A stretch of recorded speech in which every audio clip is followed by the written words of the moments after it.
Hi, I'm Joshua. I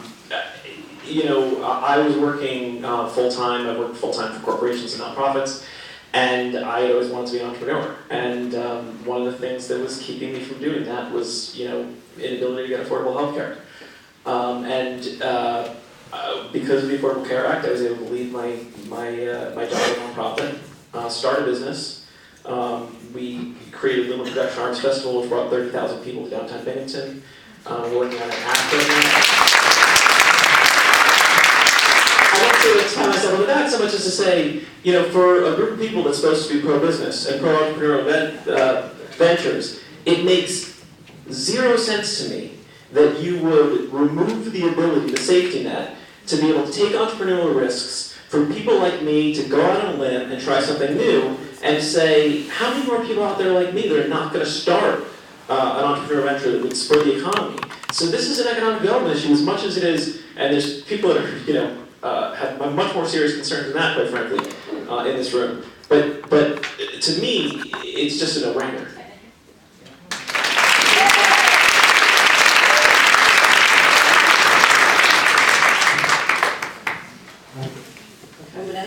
Yeah.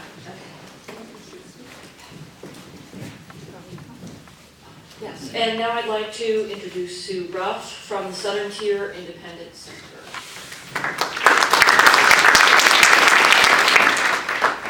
Thank you all for coming here tonight. Thank you very much. Look around you. Nobody would come here unless healthcare was something that you felt pretty strongly about, right? Right. Okay. They asked me to talk a little bit about the ACA and people with disabilities. The ACA prohibited discrimination against people with pre-existing conditions, so that has been brought up, but I want to expand on it just a little bit. Anybody here know someone who has asthma, allergies, cancer, arthritis? There's probably not a person here who either does not have a pre-existing condition or does not have a family member with a pre-existing condition. And I'd like to kind of go backwards and remind people, if you have a permanent disability, you have a pre-existing condition, diabetes, depression. Before the ACA, insurance companies could decide to not sell insurance to people who had pre-existing conditions, or they might cover some conditions, just not yours. Or the premiums could be so high you couldn't afford them, or there was a cap. Remember the cap? On how much coverage you could get over a year or over a lifetime. That's fine if the cost of insurance is affordable, and it isn't. And that's the area that we would really like to see addressed. The subsidies and the mandates under the Affordable Care Act brought the cost of insurance down if you had disabilities. In the past, there was a huge disincentive if you had a disability to get a job because you'd lose Medicaid, which you absolutely might need just to survive. In the last, in 2007, when George Bush was the president, there was a program established called Money Follows the Person. And the Affordable Care Act extended that program.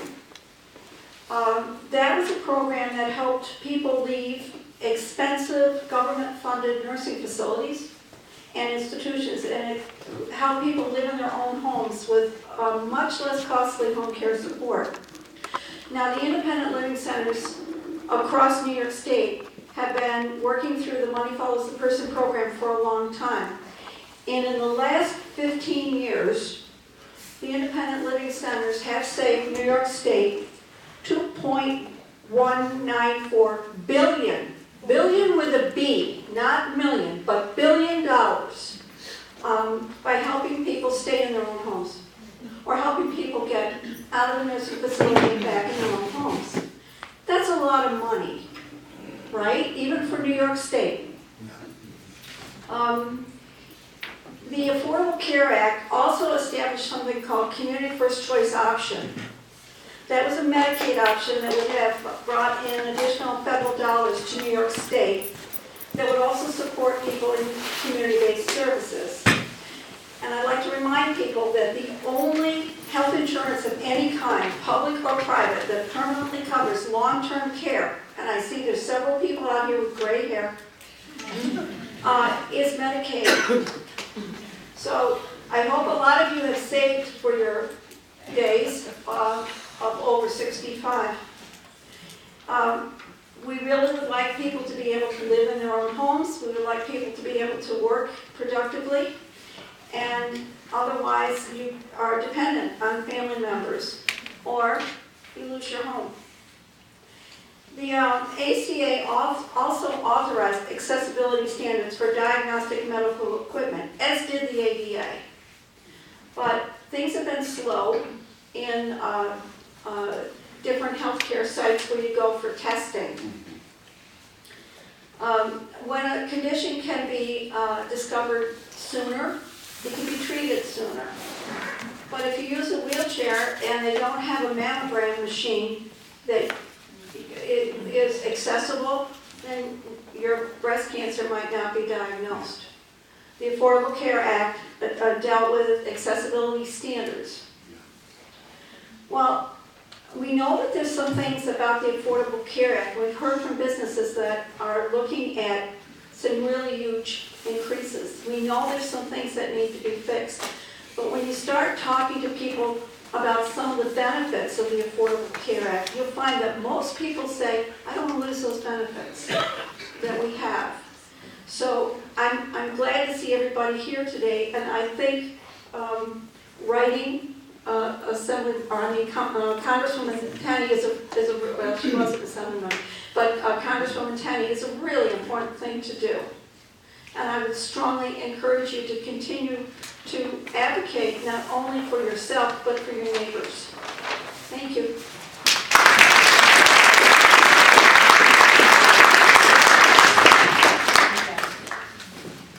Do you want to ask people whether they have any comments or questions or any same experiences? Sure. Any other experiences that people would like to talk about? Would you like to, ma'am?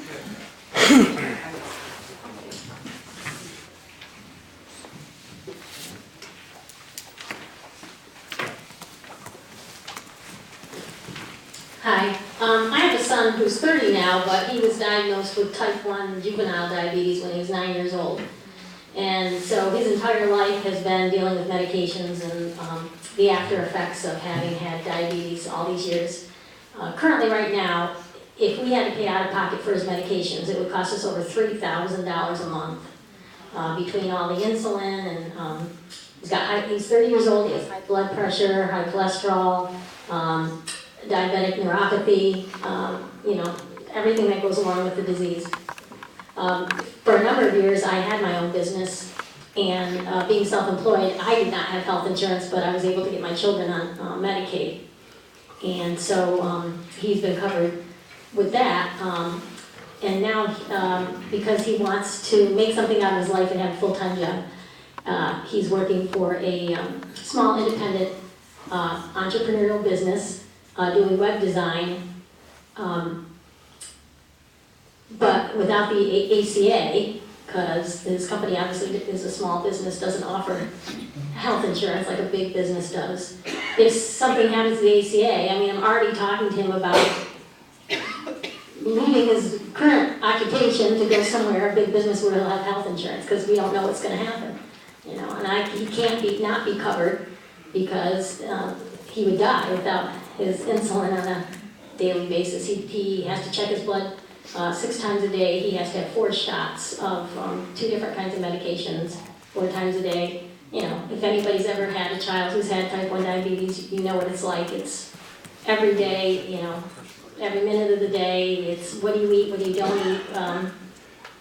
It's a crapshoot too with the drugs, but without Medicaid help and without him being able to get his own insurance working for a small business, he definitely, obviously, would die. So it's a scary thing for everybody, but certainly for a parent.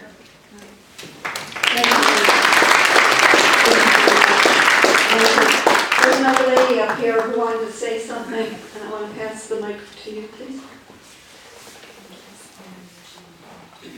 Okay, did you want her to talk later, Mary? You know, yeah, her later, but anyone else? Okay. She's starting. I'm sorry.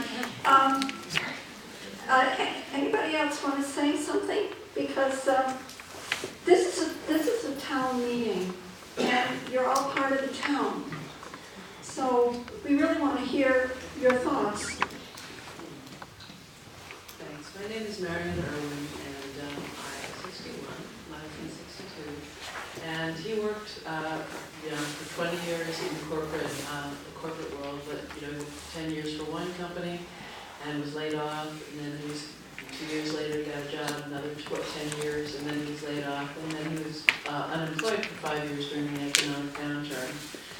And we had 2 kids in college, we got through all that, and then he got a freelance job a couple of years ago, which was kind of a miracle actually, I thought, because I thought he might never be employed again. And then that came to an end a year ago. And he had diverticulitis, pre-existing condition, and finally after 10 years of trying to coexist with it, he finally had surgery last year thanks to the Affordable Care Act. And this is not uncommon for people of our age, that we no longer have jobs that are going to supply us with insurance, because I think corporations have decided that that's not worth it to them. I think 61% of people now have insurance through their employment. And then that leaves us 40% of people who are trying to work, trying to have lives, and still need insurance. It's not the same, the business model has changed. And I think that, for our representative to represent us, he has to see the changing world that we're in and make sure that people who are still able to work but not able to get benefits to their office can still do that. Thanks.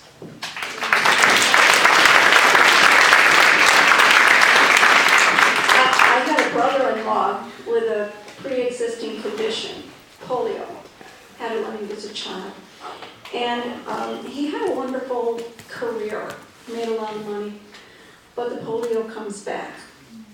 And in his case, I won't tell his entire story, but he lost his home, he lost his business, and his family went bankrupt because of the medical bills. So we see in case after case after case, medical insecurity results in impoverishment. Medical insecurity results in premature death. And I think it's again, this is your meeting, and everybody in here has a story, or has a family member, or has a friend that they know would be at risk if they lost their medical care. Medicaid, by the way, has been life-saving for many people in New York State. It has also been the program that opened freedom for a lot of people, so they could stay at home or could return home. And we worry about what's going to happen with Medicaid if there's a block grant. We wonder what will happen with Medicare if you're given a voucher and you can't find a doctor or you can't find a health insurance that will work within the voucher that you have or that you're given. So, any other comments that people? Sure. Let me see if I can. Okay. My question is how is the trickle down of losing the ACA going to affect a town like this, where we're dependent on hospitals? We're talking more and more about the fact that if people lose their coverage, they're going to have to go to the emergency room. But on the other side of that, are the emergency rooms and the hospitals going to be there to serve us? I thought that too. Are they going to turn you away? Well, that's a really good question.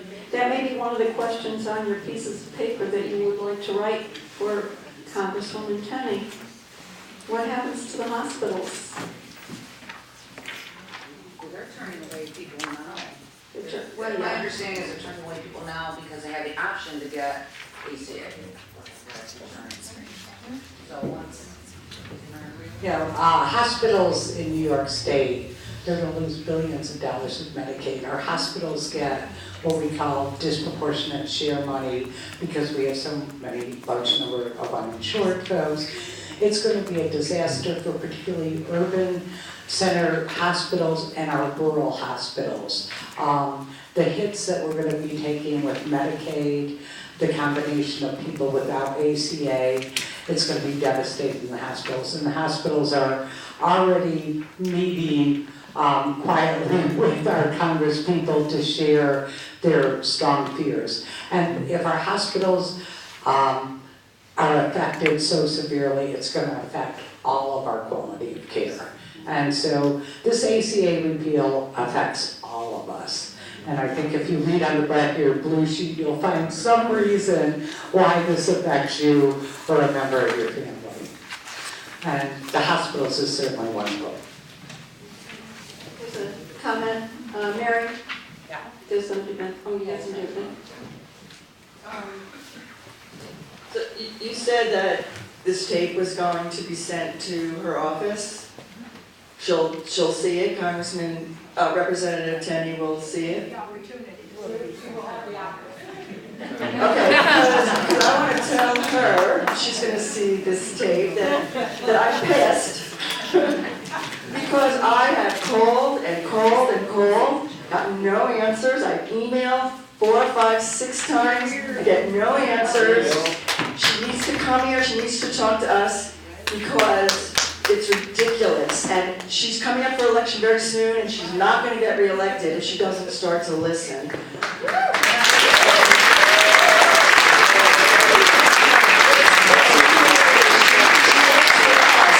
works for us. And on a different topic other than healthcare,